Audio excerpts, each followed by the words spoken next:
Kinnisvara Aktsiaseltsi ja Haridus- ja Teadusministeeriumiga ja kolmas osapool siis Eesti Rahvusraamatukogu tähendab siis seda, et asume projekteerima Rahvusraamatukogu hoone rekonstrueerimist.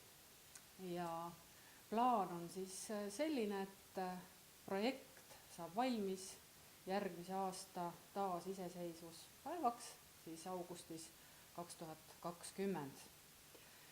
Ja tegemist on siis väga olulise projektiga, mis koondab ühe katuse alla kahe Eesti olulise mäluasutuse tegevused. Need on Eesti Rahvusraamatukogu ja Rahvusarhiivi Tallinna osakondade töö, kes siis asub Rahvusraamatukogu hoonesse peale seda, kui see hoone saab rekonstrueeritud. Nii et läheb lahti esimene etapp selles suures töös, mis eeldatavasti kokku võtab aega 5 aastat, võib-olla ka 6.